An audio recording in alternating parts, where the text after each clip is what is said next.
Hello and welcome to my channel. I am Zodiac Bandit, and today we're going to be recapping the Critical Role Tag Team at the Teeth Beyond the Shroud, or the Tag Team at the Teeth Part 2, however the heck you want to call it.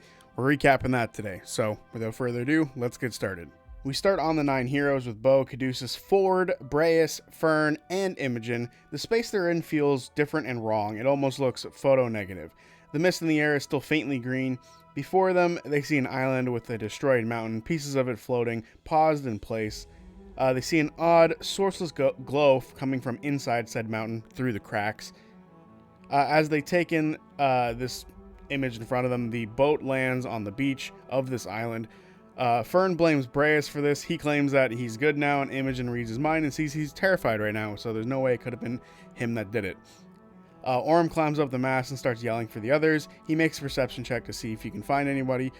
He rolls a 25 and sees no sign of the others of their group. He can see the green glow that pushes through the fog, however. He can see shadowed shapes off through the tree line in the jungle, giant shapes that look almost like a lost echo of the past, aimlessly walking around. Imogen opens her mind to try to hear the others. She can hear everyone around her currently, the people she's with, but she can't get anything from the others. Ford uses Divine Sense to feel any celestial, fiend, or undead. He can't sense anything within range, but he does see some wisps on the ocean and near the beach. Bo thinks that this might have been Ludinus who did it. Caduceus isn't sure about that. He thinks that this is a little different from what he would rather do. Orem pulls out his sending stone and tries to call Dorian, but gets no response. Fern starts to worry if the others are dead. Ford asks if Fern thinks the Bell's Hells would die that easily, and Fern just says yes, they would not survive something like this, and they're in a bit of a panic right now. Imogen says that they have Laudna, she's capable, so they're probably fine. Bo suggests that they are the dead ones in truth. Imogen agrees that it's very ghostly like here. Caduceus says that he feels like he'd know if they were dead. Grave cleric and all. Imogen thinks they should push forward, and Ford says that he'll lead the way. Ford goes to the front of the ship where Chetney has made a new maidenhead that is, quote, a very beautiful and busty woman, with the letters RTA chiseled into its ribs and C-pop going down into its... yeah. Ford then leaps down onto the beach. He sees the tree line is a few hundred feet away from them, and he sees strange colors coming from it. His divine sense picks up a feeling of divine energy. Caddy feels this as well. He can tell that this is the space between the land of the living and the land of the dead. Caduceus watches Ford for a bit and nothing happens to him, so they all feel rather okay with going to the beach. Ford takes out his Star Razor and lights it up, and the shadows off in the distance all vanish. He also hears a flute off in the distance. Caduceus tells them that they are between realms, and he thinks that the others are likely in a different space than them. The others hop down to the beach, and Ford suggests Imogen lead the way because she can fly and might be better off for them than she has an aerial view. Fern summons Mister. As Fern goes to step off the boat, she's taking a bit too long, and Bo just pushes her. Breas catches her on the way down. Orem sees a blue humanoid figure with metal in his hand step out of the jungle. Tom Cardy joins the table again. I still don't know who he is. I'm sorry, Australia. They see a large Goliath figure holding a flute who is hunched over. His eyes are darting around, and he seems to be counting to himself. He yells at them and points for them to move towards him. Imogen talks to him in his mind and asks what he wants, and the Goliath tells them to get off the beach. Imogen rolls an insight check, and she rolls against his perception, or one of his persuasion or deception checks, and we're not sure, but he beats her in the roll, so he seems trustworthy, because she can't tell if he's lying. The party move across the beach. They see wisps come from the ocean as they seem to be watching the party. Imogen asks the Goliath what this space is, and he says that it's a half-spirit realm. The party asks why he's here, and he says that he lives here, obviously. They ask him for his name, and he said that he is Ethel Rivergold. Breas asks if he's single, and Ethel says yes. Orem uses Know Your Enemy to learn what level Ethel is and how many hit points he has, or if it's more than his own hit points. Ethel is a higher level than Orem, and he has more hit points than him as well. Orem takes out his sword, being a bit nervous and cautious of this person. Imogen asks Orem why he's on edge, and Orem says that they're walking into nothing. They have no idea what's going on. Orym notices shadows moving in the jungle, and they look like smaller people, regular-sized people, not Goliaths. 8 smaller people walking around. He catches the intense smell of chutney, and he tries to find them again, but they're lost to him after a couple seconds of looking. He does see a static in the air, and there seems to be a bunch of red and purple vines everywhere. There's a spectral jellyfish that floats between the branches, and there's hundreds of them. The others ask him what's up, and he says, whenever something adorable is nearby, it goes south. Caduceus says that not everything adorable is trying to kill them, and Bo says like her wife. Imogen asks if she just called Yasha adorable, and Bo says yes, and Bo always goes south. Fern calls Yasha a lucky bitch. Ford asks Ethel what he's doing here, and Ethel says that he lives here, and the shadows are supposed to be normal, like all of them.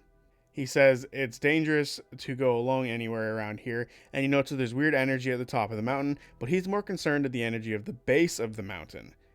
Imogen asks if he's seen an old elf wizard man. Ethel calls the spirits of this island to talk to them about lewdness. He rolls a persuasion check of 29. He plays his flute, and this calls the spirits to him.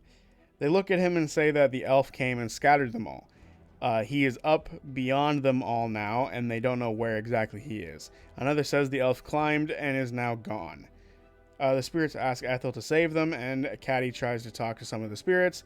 The others watch as Caddy is surrounded by more color than he normally is, which is crazy for him, the pink-haired man.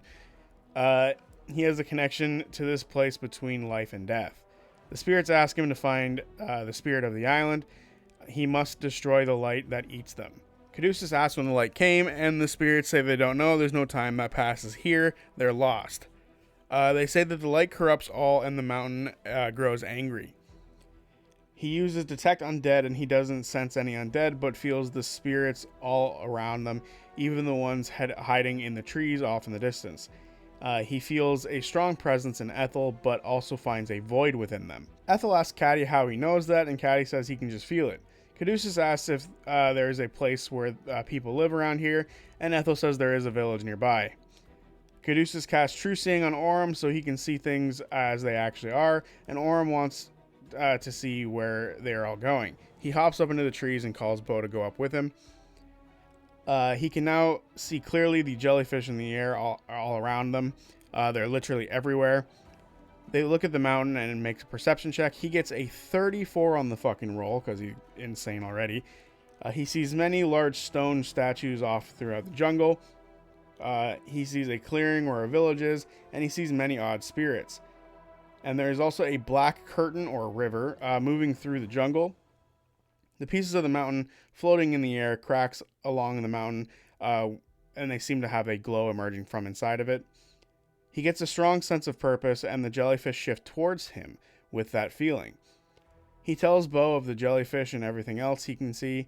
Bo thinks that they should head towards the light and beat it, because Bo is simple-minded. Just go and beat things. And then she's not simple-minded when she puts the clues together. The two head back down. They head towards the village. Fern will lead the way. She feels a connection to this place as it's similar to Nanamori's. She rolls a 29 and leads them through the jungle. She hears shifting sounds. She sees shifting plates moving all around them. A massive serpentine-like creature.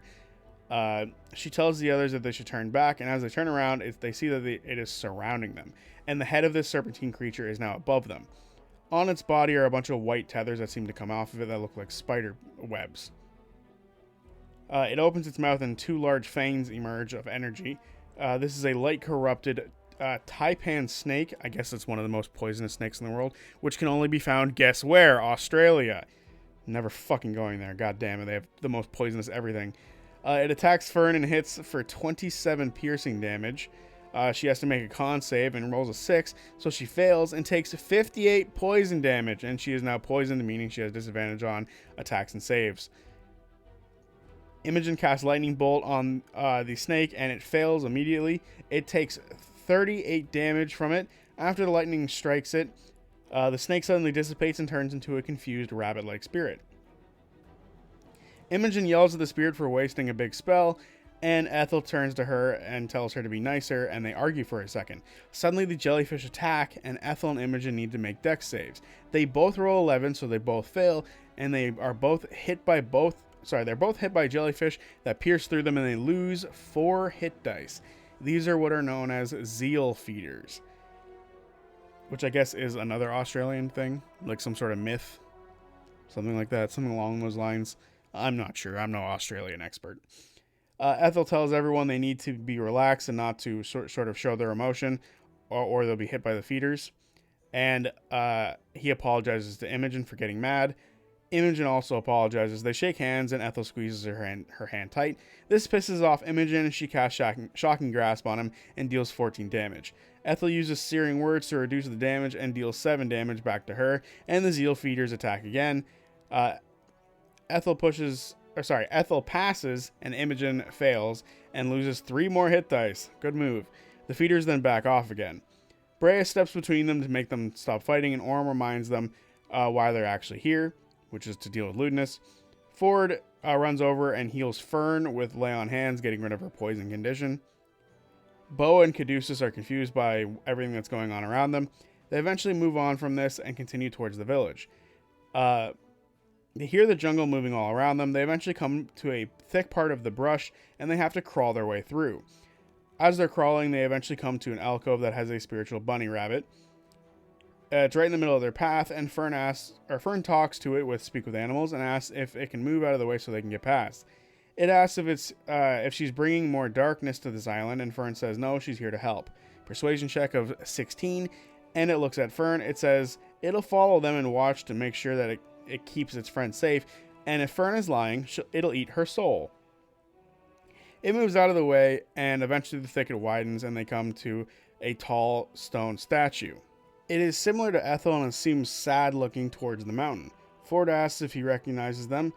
Ethel says yes, it's one of the people that he lives here with, and they need to keep moving forward. Ethel doesn't want to focus on this stuff. The party asks him if he's okay, and he says that they're just his people who have left him for some reason.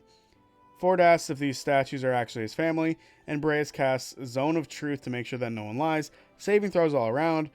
Ethel, Orem, Imogen, and Fern all fail. Caduceus, Ford, and Bo all save. The Mighty Nine never fail. They're amazing. Ethel says that he's mean because he doesn't value his own skills. Imogen says that she's lashing out because she's worried that Laudna is truly gone and dead this time. Orem says that he can see energy around the stones, like it has a soul within it locked in place. He says they were alive, the statue, or are alive. Caduceus examines it and makes a religion check and gets a 16. He can tell the physical form is locked in place, and he knows some of them are probably locked in time as well, so they should be fine. They do have experience with people being turned into stone after all. Caduceus asks if Ethel knows about the Black Curtain or / the river. Ethel does know it comes from the core of the mountain and comes out of the cracks within it. It's an arm of the light reaching out beyond its current position. Ethel makes a wisdom check and gets a 15. He gets flashes of memories and he recalls the moments of the people gathering, finding out what's causing the problem, and some of them begin to climb to the top of the mountain. He recalls the locations that the outsiders had taken up in, as the space on the seaside cave. He recalls that's where the dark waves started, the waves that turned his people into stone. Ethel tells them the seaside cave is where this all started, and the jellyfish attack Ethel as he's feeling deep sadness. He is able to move out of the way, however, and the jellyfish run away. They learn that any deep emotion is what draws these zeal feeders toward them. They all agree that they need to make their way to the cave. Ford will lead, and Brea, using Labyrinth Call, assists Ford because he always knows which way is north, meaning he knows every direction. Ford rolls a nature check and gets a 17. They continue moving forward and come to the Curtain of Shadow. Con saves from Ford and Brea as they sort of touch it as they move forward without realizing. Ford saves, but Brea fails. Ford loses 2 hit dice, and Brea can't breathe for a second. He hears the fiery laughter of Asmodeus. He then marks a failed death save. Crazy. Ethel tells Breas to relax and dex save from Breas. He fails and loses 5 hit dice as Zeal Feeders attack him after feeling this fear from Asmodeus. Imogen casts Calming Emotions to save him from any more damage. Breas says that he sees why Ethel is so sad, and Ethel says he's not sad, he just doesn't show his emotions. He tells them that they all need to pretend they are emotionless. The curtain is still moving before them. Ford asks if Imogen can find a path for them past it. She flies up into the air and takes 23 damage from the thicket above as she failed a dex save to avoid it. She sees the river moving and shifting like a storm front. She tries to see if the river will come towards them, and as she looks, she realizes it is coming towards them. Imogen warns them that the river is moving towards them, and they all try to avoid it, feeling a bit, stressed out. Everyone has to make a dex save to avoid Zeal Feeders. Caduceus, Ford, Bo, Imogen, and Fern fail, losing 3 hit dice, and Ethel, Orm, and Breas all save. Nothing happens to them. They are able to avoid the river, however. The path is now available as the river has moved on. Imogen stays in the air watching overhead to sort of give them a stronger path. They eventually reach the base of the mountain and can see the light bursting through the cracks.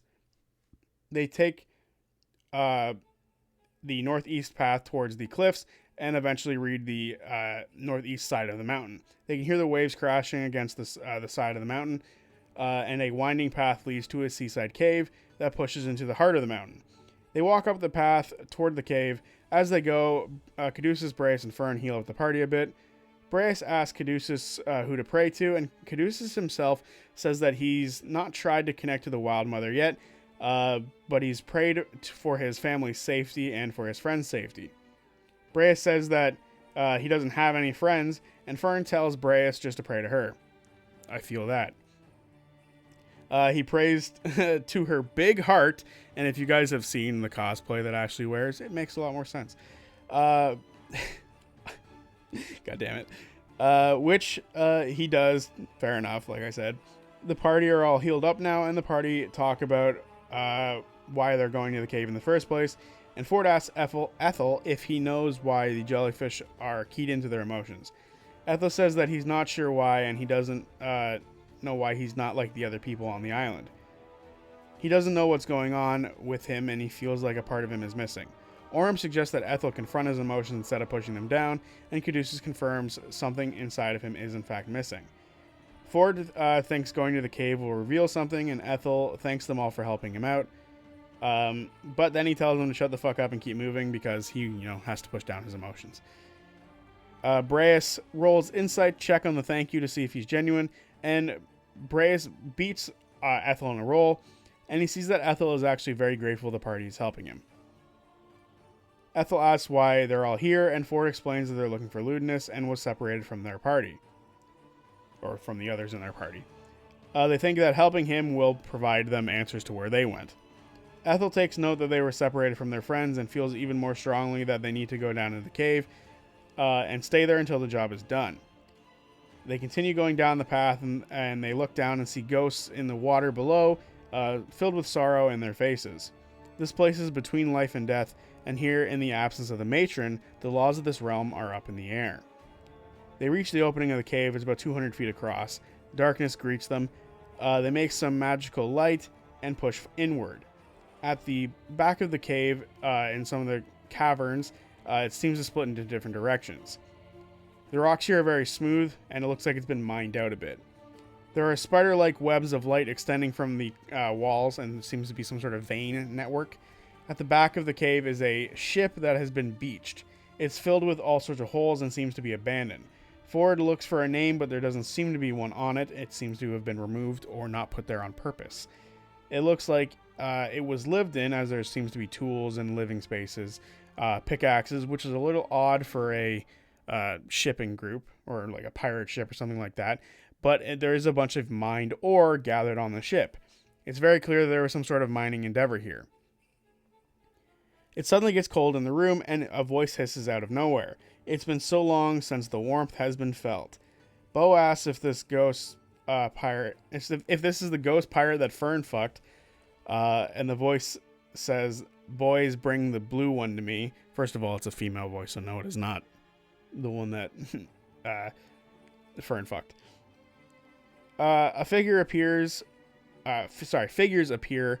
Old, damaged bodies with rusted swords. One of them is feminine and has a massive tricorn hat on, with long, tattered locks. The party begin to fear something. It is time to roll initiative. Bo gets a 31, Orem gets a 20, Breas gets a 20, Ford gets a 19, Ethel gets an 18, Caduceus gets a 17, Imogen gets a 15, and Fern gets a 12. Bo is first. She spends 4 fucking key points to use Empty Body, and she goes invisible and is resistant to all damage for 1 minute. She looks at the leader of the group and tries to see if she recognizes her and rolls a natural 20. She can see that the female captain is not recognizable to her. It is not Avantika, so the fear passes. Bo activates her lightning gloves and punches the captain from a distance. She crits on one of them and hits the other, dealing 34 damage, and tries a stunning strike on the first attack, but this ghost is immune to being stunned, and the second attack does 14 damage. Bo spends a key point to do Flurry of Blows, or Flurry of Bows. She misses one and hits the other for 14 damage. She then uses Extract Aspects and learns that she is immune to cold, necrotic, and poison damage, and is vulnerable to radiant. She tells the party this. Orem is up. He runs up and does an air slash at the captain. He hits with a goading attack for 19. The captain saves the goad.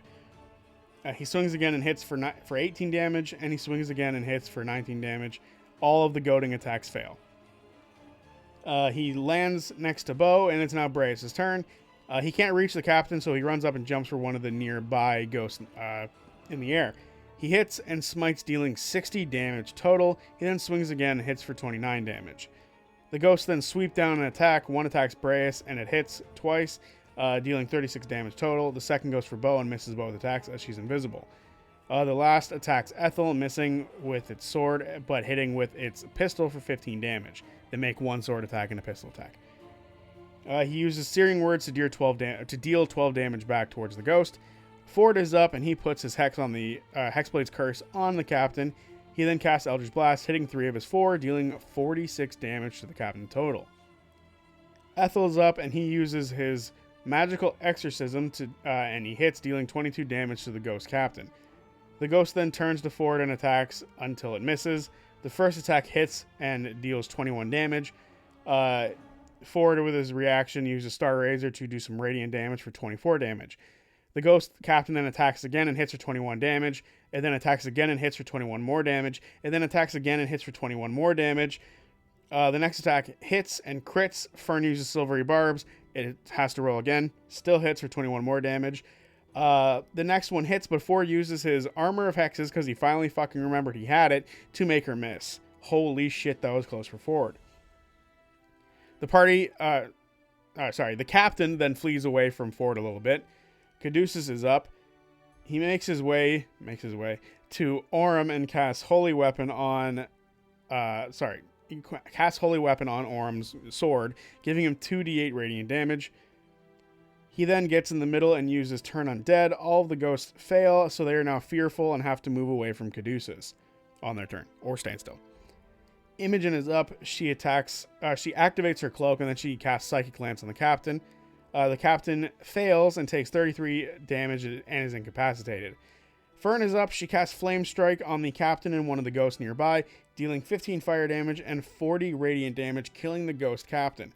As the captain dies, she says sleep, and the other ghosts scatter and vanish off into the caverns. The cave is now empty. Ford checks out the ore on the ship, and it's a quartz-like crystal that he can't tell exactly what it is. It doesn't seem to be a part of the natural world. He looks at the caverns, and the light beams out from it, making some sort of hum as it goes past them. Ford points the way towards the light source, and the light then suddenly retracts back into the caverns towards the heart of the mountain. Ethel recalls seeing light roots coming from plants before they returned and got corrupted. He knows that the light is what is known as corruption here on this island. Ethel says that the cave is a bad place, and the party says that it's pretty tame compared to some of the stuff that they dealt with in the past. They've all been to the moon after all, and Imogen is a god eater. Ethel, wisely, backs away from her a little bit. The party, led by Orem, follow the lights into the mountain. They squeeze through it as it goes, because, it's a little cavernous. They see the quartz seem to carry the glow of the light as they move, It doesn't seem to exist in the regular realm, but seems to be some sort of detonation between the realms that causes these quartz to be formed. The humming sound is giving off a sickly feeling. They come to a 200-foot cylindrical opening in the core of this mountain. They look up and it goes all the way to the top, and they could see the sky if it wasn't blocked out by a bright star. It is a white, ominous glow that has a hum ever present. Ethel feels that this is the light that blew up the mountain and what also separated him from his other half. They can all hear the sounds of familiar voices shouting, cries of battle above. They hear the battle between the other team and the shadow. They watch as a shadow being begins to fall and the star diminishes a bit above them. About half of its brightness is gone. They can now see a serpent of bright burning rock and crystal. It falls towards the party, landing on the ground, and they all back up. What was holding it in place is now broken, and only its spectral form remains, and it's very angry, and it is time to roll initiative. Orm with a 22, Caduceus with a 19, Bo with a 16, Fern with a 16, Ford with a 16, Ethel with a 15, Breas with a 9, and Imogen with a 1. Orm is up first. He runs up towards the snake and hexes it, and then swings. He hits and deals 25 damage. He swings again and hits for 30 damage, and this time the snake actually fails the goading attack. He swings again and hits for 25 more damage. Action surge, swings, misses. Swings, misses. Swings, misses. Rough action surge on that one. The snake uses a legendary action to use Spirit Scar Beam. Dex save from Orm. He rolls a 27. He takes 17 damage. But Orm is now a shield master, so he actually blocks it and takes no damage. The snake is up, however, and it unleashes a Furious Nova. Everyone in its range needs to make a con save, and everyone needs to make a con save. Ford, Ethel, and Breas fail and take 62 damage, and all lose 2 hit dice. Caduceus, Bo, Imogen, and Orm and Fern save and take 31 damage and lose 1 hit dice. Caduceus is up. He cancels his holy weapon, and the snake must make a con save. The snake fails and takes 17 damage. It's not blinded because it is immune to the condition. Caduceus then casts Mass Heal on the party, splitting 700 hit points of healing to everybody, healing everybody completely. That is a fucking amazing spell. Legendary action from the snake, and it uses beam attack again on Caduceus, Ford, and Ethel. Ford saves and takes 18 damage. Cad and Ethel fail and both take 36 damage, and both mark a failed death save. Bo is up. She runs up and pops and hits with both pops, dealing 30 damage total. She then flurry of bows, hitting both attacks for 30 more damage. She then spends 3 key points to use Debilitating Barrage, making the snake vulnerable to lightning damage. The snake uses a legendary action to charge its Nova again. Fern is up. She casts Moonbeam on the snake. It succeeds and takes 6 damage instead of, more. Mister then throws his flaming shit and hits for 12 damage. Good job, Mister. Fern is up and swings with Star Razor and misses. He swings his next 2 attacks, both hit, and he Divine Smites the second one, dealing 18 damage from the slashes and 21 damage from the smite. He then backs away. It takes a reaction attack against Ford. Ethel uses Searing Words to try to make sure it doesn't hit, but it still hits. But the Searing Words deals 13 damage for its effort. Ford takes 44 damage and loses a hit dice. Star Razor then bursts out in radiant damage, dealing 5 damage total. Ethel is up. He gives Imogen a bardic inspiration. A barbaric inspiration. That's fucking hilarious. He then uses Galvanizing Ballad, and everyone gets advantage till Ethel's next turn. Breas is up and swings and hits using Divine Smite, dealing 34 damage total. He swings again and misses. He then inspires Ethel back with his barbaric inspiration, because I'm stupid, doing a Shui to inspire him, which is awesome. If you don't know what a Shui is, look it up. I'll explain it at the end. Imogen is up and casts Witch Bolt on the snake at 8th level. She hits, dealing 96 fucking damage with a Witch Bolt. That just seems insane. Does she not have Lightning Bolt? I feel like that would have been better off. She then quicken spells and uses Mind Sliver on the snake, and it fails. It fails the save and takes 16 damage. Orym is up. He loses a hit dice for being so close to the creature at the beginning of his turn. He swings and crits, dealing 29 damage. It fails the goading attack again. He swings and again and hits for 14 damage. He hits again on his last swing for 14 more damage. Lair action time. Many spirits follow the party into the cave. Light beams shoot out from the snake and hit them all. Their eyes turn white and they dive down toward the party. Con saves from everyone. Everyone saves, so nothing happens. The snake is up. It uses its Nova again. Con saves all around. Breas, Orym, Imogen, Ethel, Bo, and Caduceus save and take 31 damage and lose a single hit dice. Fern and Ford both fail, taking 62 damage. Fern loses 4 hit dice and Ford loses 5. Why they lose different numbers, I don't know. Caduceus is up. He uses Divine Intervention for the first time that he's had to do something like this since the gods left. He says he's been afraid to ask her for anything and what he might find out if she answered. He asks to free the creatures caught between life and death.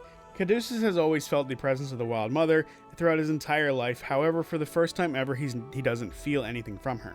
But he does feel something from the island around him. He feels life from everything that surrounds him on this island and even the living realm. Suddenly, stones begin to shake and vines begin to dig its way into the mountain.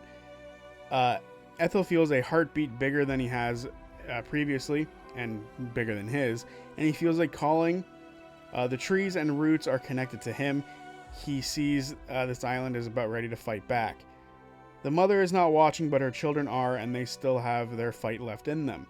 Vines wrap around the snake, and it loses its legendary resistances and loses some reactions.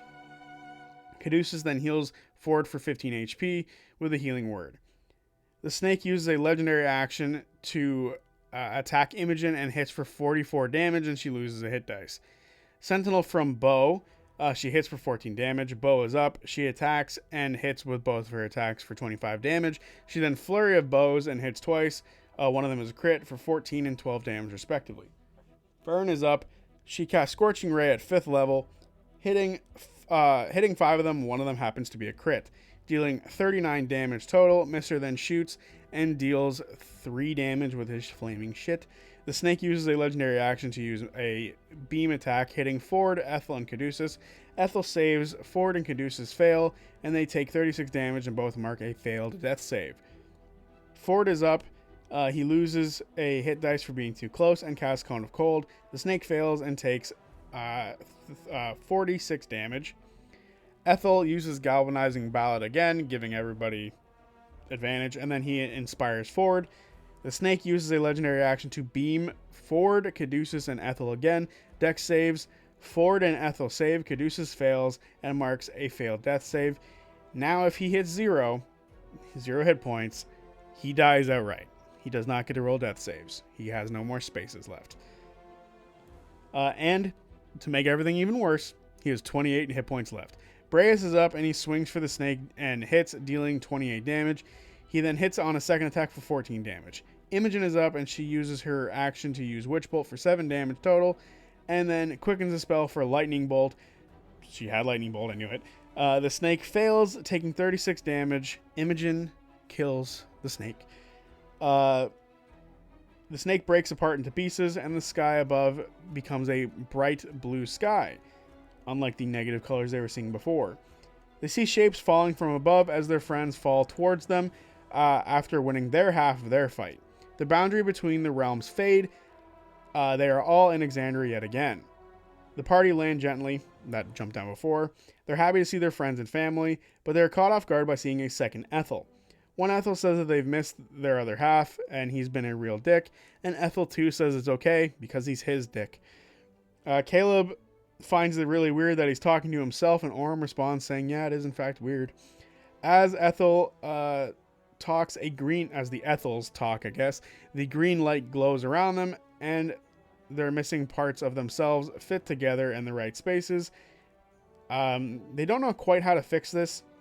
Ethel asks the other Ethel if they remember when they were kids, and the other one nods, and they both begin to start playing their song together. The sounds of the island come alive as they play life returns here, and the two of them become one.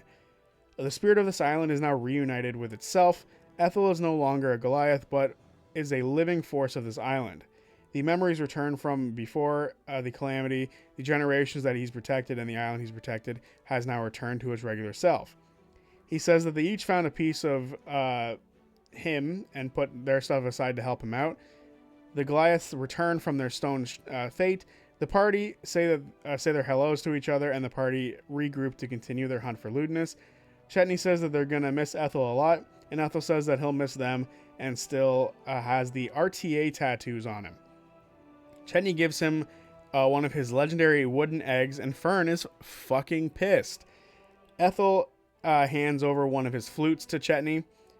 Breus heals Caduceus and tells him that praying to the gods without them was an amazing move, and he says that he's only been here for a short period of time, but has found inspiration in this new land, and hopefully it will help be a part of him for the rest of his life. Laudna asks Ethel what he'll do now, and he says that he'll continue to protect the island and make stupid songs. I guess Tom Cardy is a musician. The party all do a shoey in honor of Australia, and for those of you curious what a shoey is, you take off your shoe and you put beer into it and drink it. And then, worst of all in my opinion, you put the shoe back on. With that, the party set out to continue their search for Ludinus, and the session ends here. So there you have it, the tag team at the teeth. First and foremost, I thought this was a really fun little tag team thing that they did here. I like how the parties were split up. It was nice and even, where both, groups of people got to play their level like 17 characters and then their level 20 characters, and then for the next one they would switch, which was really nice and like a fun way for them to all be able to do it. The only thing with it was that I thought was like, kind of weird. It was the same two groups would be separated, right? So obviously like one half of the table would still be like their Mighty Nine counterparts, and then the other half would be like their Bell's Hells counterparts. And it was kind of weird that way. Like it wasn't sort of mixed up in a way where I guess it doesn't make sense for me thinking about that, because then you'd have to play two characters at the same time. I don't know. I just felt like it was really weird that it perfectly played out that way, but it kind of had to. So that's fine, I guess. I don't really know what I'm complaining about there. But overall, this was rather fun, and I enjoyed it. I thought Tom Cardy was a fantastic guest, and he, not too many guests tend to like blend in really, really well. I think there's only been like a couple off the top of my head who just immediately get it. Robbie Damon being one of them. Tom Cardy is another one. I think he did a fantastic job being a guest. He was able to play the same character in two different ways, right? The first one was very like cowardly and like wanted to be accepted by these people. The second one was like, let's fucking go to the objective. I don't want to fucking hear your emotions, because if we hear our emotions, it's not going to be a good thing. Let's fucking move. He's being a dick. He played a very nice person in the first one, and then he played a dick in the second one, which is crazy because they're the same character. And I thought it was very well done by him. The story was rather interesting, rather cool. I love that the idea that we're going to get like a bunch of like small series or small like live shows and one shots of the Shattered Teeth. It makes up for the campaign 4 announcement, in my opinion, that we're not getting Exandria for campaign 4. But if we're going to see more Shattered Teeth like stuff like this, I'm happy. Personally, if it were up to me, I think it'd be really a smart idea if they split into two separate groups, where the Mighty Nine go one way and the Bell's Hells go another way at the Shattered Teeth, so that way we don't have to do this like separate group thing constantly. So it'd be really nice if they did that, where like one half goes over there, one half goes over there, and they're able to sort of meet and reconvene once they actually find Ludinus. Like one half goes to one part of the Shattered Teeth, the other half goes to the other, finding clues where Ludinus is, and then they eventually both reach the same spot, and they all fight Ludinus. I think that'd be really cool and really fun. Maybe by the end of it, the Bell's Hells could also be level 20. That way there's no like level disparity. But overall, I liked the idea. I think it's really cool. Mild disappointment that this was like advertised as like they're going after Ludinus, and we have no Ludinus. A little disappointed by that, but it leaves the door open for more shit, so I'm okay with that. Overall, it was really fun. I enjoyed it a lot. I think the second one was a lot better than the first one, mostly because I'm a big Ford fan, so having Ford there just makes me so much happier than not having Ford at all. So maybe that's it for me, but I just felt like the first one felt weirdly paced, if that makes sense, where the second one was a lot better paced. I thought the second one was a lot better done than the first one, but overall, they're both really good. Anyway, that's my thoughts on the tag team at the teeth, and I will see you guys on Tuesday for whatever video I make next. Peace.